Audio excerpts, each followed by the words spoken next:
صد ہزاراں عید قربانت کنم اے ہلال ماخم ابرو تو۔ سامعین محترم، اللہ رب العزت کا بے پائیں لطف و احسان ہے کہ رب رحمان نے ہمیں اس فانی زندگی میں ایک مرتبہ پھر عید الاضحیٰ کی مبارک ساعتیں نصیب فرمائیں۔ دعا ہے اللہ رب العزت ہم سب کا یہاں مل بیٹھنا، ذکر سننا سنانا، نماز عید ادا کرنا اور جو مخیر حضرات ہیں ان کا قربانی کرنا اللہ رب العزت اپنی بارگاہ علی کے اندر قبول فرمائے اور روز محشر ہمارے لیے ذریعہ نجات بنائے، اور جن کو توفیق اس آل نہیں ہوئی اللہ رب العزت انہوں بھی توفیق عطا فرمائے کہ نیکسٹ وہ بھی قربانی کر سکیں۔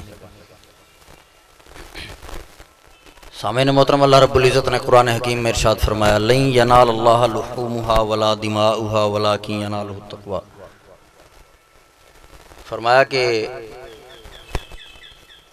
نہ تو تمہارے قربانی والے جانوروں کے گوشت پہنچتے ہیں مجھ تک اور نہ ہی ان کا خون پہنچتا ہے، تو پہنچتا کیا ہے رب کریم تک؟ فرمایا وَلَٰكِن يَنَالُهُ التَّقْوَىٰ، تمہارے دل میں جو تقوی ہے وہ مجھ تک پہنچتا ہے۔ اب فیکٹ یہ ہے کہ ہمارے ہاں جو قربانی کی جاتی ہے معاشرے میں عام رواج ہے، وہ میں اختصاراً بس عرض کروں گا، وقت کے دامن میں گنجائش نہیں ہے، کہ پہلے تو آپ یہ دیکھیں کہ تقوی ہے کیا۔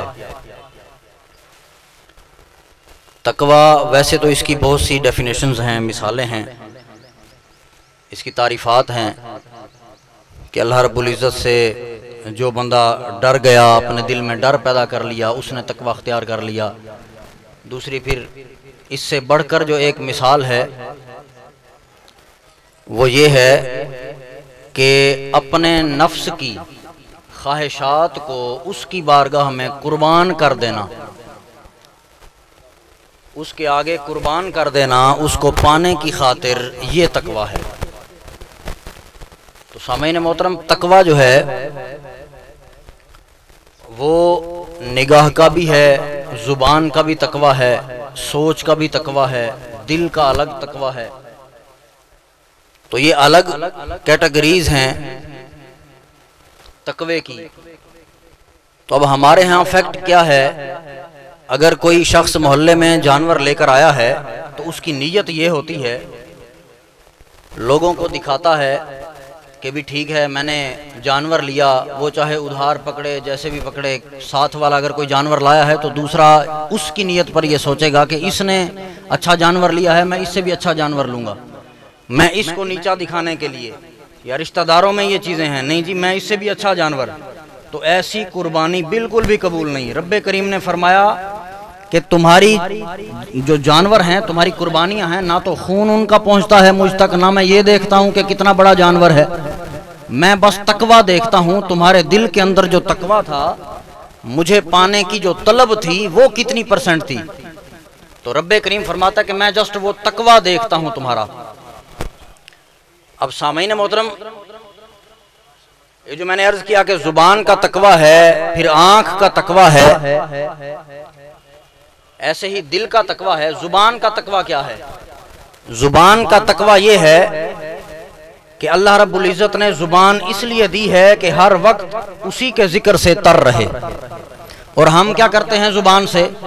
لغویات بولتے ہیں، لوگوں کی ہم لیگ پولنگ کرتے ہیں، ہم جناب ایک دوسرے کے خلاف باتیں کرنا، اور یہ جو سلسلہ ہے ہم نے زبان کو اس کام کے لیے استعمال کیا ہوا ہے۔ لیکن اللہ رب العزت نے زبان انسان کو کس لیے دی؟ کہ ہر وقت اسی یار کا نام جپے۔ رب کریم نے پھر یاد کرنے کا طریقہ بھی قرآن میں بتایا۔ فرمایا سورۃ المزمل میں، فرمایا وَاذْكُرِ اسْمَ رَبِّكَ وَتَبَتَّلْ إِلَيْهِ تَبْتِيلًا، فرمایا کہ اس رب کو ایسے یاد کر، اس کا نام ایسے جپ کہ تیرا تبتل بھی ہو جائے، تیری تبتیل بھی ہو جائے۔ اب جو لفظی اس کا ترجمہ ہے وہ یہ بنتا ہے، جو عام مترجمین نے کیا ہے، کہ اس رب کو ایسے یاد کرو کہ سب سے کٹ کر اسی کے ہو جاؤ، یہ عام ترجمہ ہے۔ لیکن آپ دیکھیں کہ صاحب علم حضرات تشریف فرما ہیں، میں یہاں تھوڑی علمی بات بھی کرتا چلوں یہ فرمایا وَتَبَتَّلْ إِلَيْهِ تَبْتِيلًا، ایسا بہت کم ہوتا ہے کہ ایک ہی لفظ دو مختلف ابواب سے ایک آیت میں جمع کر دیا جائے۔ اب فرمایا وَتَبَتَّلْ إِلَيْهِ تَبْتِيلًا، تبتل کا معنی بھی کسی سے کٹ جانا ہے اور تبتیل کا معنی بھی کسی سے کٹ جانا ہے۔ اب دو الگ کیٹیگریز ہیں لیکن لفظ ایک استعمال ہوا الگ الگ ابواب سے۔ تو سامعین محترم یہاں جب لفظ دو ہیں تو ترجمے بھی دو بنتے ہیں۔ اب رب کریم نے راز بیان کر دیا، فرمایا وَاذْكُرِ اسْمَ رَبِّكَ، مالک تو نے زبان جو دی ہے ہمیں، اس کا تقوی ہم نے جو اختیار کرنا ہے، پھر اس کا طریقہ بھی بتانا کہ تجھے کس طرح یاد کریں۔ تو وہ راز رب نے بتایا، فرمایا وَاذْكُرِ اسْمَ رَبِّكَ، اپنے رب کو ایسے یاد کرو کہ وَتَبَتَّلْ إِلَيْهِ تَبْتِيلًا، سب سے کٹ کر اسی کے ہو جاؤ۔ اب تبتل اور تبتیل میں فرق کیا ہے وہ عرض کرنے لگا ہوں۔ تبتل میں یہ ہے کہ رب کریم نے فرمایا کہ مجھے ایسے یاد کرو کہ تمام دنیا سے کٹ کر میرے ہو جاؤ، یعنی سب دنیا کو اگر بندہ بھول گیا تو وہ تبتل کے مقام کو پہنچ گیا۔ تو جو اگلا لفظ ہے تبتیل، پھر اس میں بیان فرمایا رب کریم نے، فرمایا کہ تبتل میں پہلے تو مجھے ایسے یاد کر کہ تبتل میں پہلے دنیا کو بھول جا اور تبتیل میں پھر خود اپنی ذات کو بھول جا، یعنی ایسے یاد کرو کہ دنیا کو بھی دو چیزیں ہوتی ہیں۔ یہاں سے میں ایک میسج آپ کو عرض گزار ہوتا ہوں، ایک یہ دل میں جگہ دیجیے گا اس بات کو جو میں بھی کرنے لگا ہوں۔ دو چیزیں ہوتی ہیں، ہم لوگ بڑے پریشان، ہر بندہ دیکھا جائے تو پریشانی کے سمندر میں ڈوبا پڑا ہے، گھریلو پریشانی، باقی معاملات، رزق نہیں صحیح مل رہا، اگر ہوا ہے تو برکت نہیں ہے، یہی معاملات ہیں۔ تھوڑا سا آپ تاریخ کے جھرونکوں میں چلیں، ہمارے جو صحابہ کرام علیہم رضوان تھے، اس دور میں زندگی کی آسائشیں اتنی نہیں تھی، ایک ایک کھجور ہوتی تھی اور 5 بندے کھانے والے ہوتے تھے۔ سم ٹائم ایسا بھی ٹائم آیا، لیکن کیا تھا، ان کے ایمان متزلزل نہیں تھے، وہ ہر وقت سٹینڈ رہے اور ہر وقت جو ہے وہ حضور علیہ السلام کے شانہ بشانہ رہے۔ ہم لوگ کیا ہیں کہ آج کل اس دور کے مطابق آج کل آسائشیں بھی زیادہ ہیں لیکن پریشانی جو ہے وہ ٹینشن تھرل کریٹ ہوتی جا رہی ہے، ہر بندہ پریشان ہے۔ فرق کیا ہے کہ ہمارے ایمان متزلزل ہو چکے ہیں۔ حضرت علامہ اقبال علیہ رحمت نے فرمایا، وہ جو غزوہ بدر میں اللہ رب العزت نے فرشتوں سے مدد فرمائی تھی مسلمانوں کی، آپ کو پتہ ہی ہے، حضرت علامہ اقبال علیہ رحمت فرماتے ہیں کہ وہ صرف اس دن مدد نہیں ہوئی تھی، آج بھی اگر انسان ایسا ایمان پیدا کر لے تو آج بھی رب کریم مدد اتارتا ہے۔ تو آپ نے یہ راز بیان کر دیا۔ تو سامعین محترم اب یہ ہے سلسلہ کہ جو زبان کا تقوی ہے اس میں رب کریم کو ایسے یاد کیا جائے۔ میں جو بات عرض کر رہا تھا کہ جو دل میں جگہ دینی تھی وہ بات کیا تھی، وہ بات یہ کہ دو چیزیں ہوتی ہیں، صرف یہ دو چیزیں دل میں رکھ لیں، انشاءاللہ تعالی زندگی بھی کامیاب ہے، آخرت بھی کامیاب ہے۔ کیا چیزیں ہیں؟ جو کام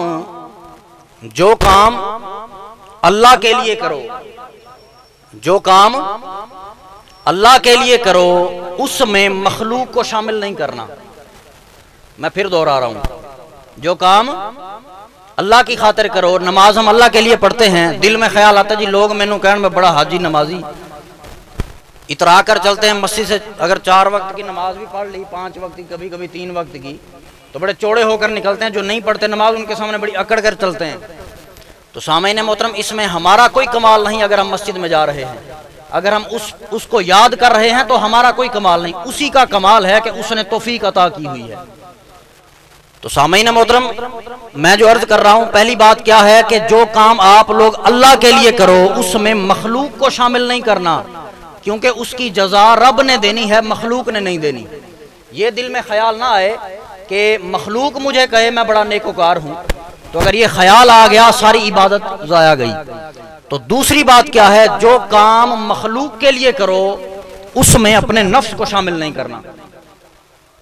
اس کی بھی میں مثال عرض کر دیتا ہوں، آپ کسی کی خدمت کرتے ہیں، کوئی محلے میں بیوہ ہے، کوئی غریب ہے، اگر اس کی خدمت کرتے ہیں تو کیا آج کل ہے جی سیلفیاں لی جا رہی ہیں، اس کی عزت کا جنازہ نکال دیا جاتا ہے، اس لیے کہ لوگ مجھے دیکھیں میں بڑا جو ہے وہ سماجی رہنما ہوں، میں بڑا کوئی سلسلہ ایسا میں رکھتا ہوں، لوگوں کی میں بڑی قدر کرتا ہوں اور میں ان کو اپنے دیے ہوئے رزق سے، وہ پنجابی کی ایک مثال ہے، تیرا دیتا تیرے اتوں واریا، وہ ہمارا تو ہے ہی کچھ نہیں، اس کا دیا ہوا اسی کی مخلوق پر وار رہے ہیں، تو وہ جو مخلوق کے لیے کام کریں اس میں اپنے نفس کو شامل نہیں کرنا۔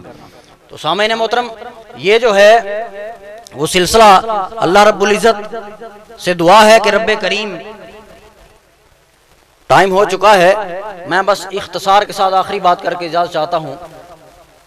حضرت حافظ شیرازی علیہ رحمت نے بات ختم کر دی، فارسی میں ایک شعر فرمایا آپ نے، آپ فرماتے ہیں کہ امروز ندیدی اگراں روح صنم را، اے نوجوانوں آج کی جو زندگی ہے نا اس یار کے مکھڑے میں طلب کرو، جو اس کی طلب ہے اس میں زندگی بسر کرو، تو کیا ہوگا؟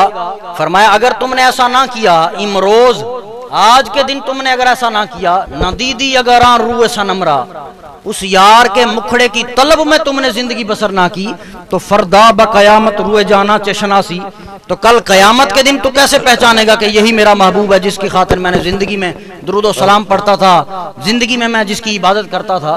تو سامعین محترم، دعا ہے اللہ رب العزت ہمیں زندگی کے مقصد کو سمجھنے کی توفیق عطا فرمائے۔ وآخر دعوانا الحمدللہ رب العالمین۔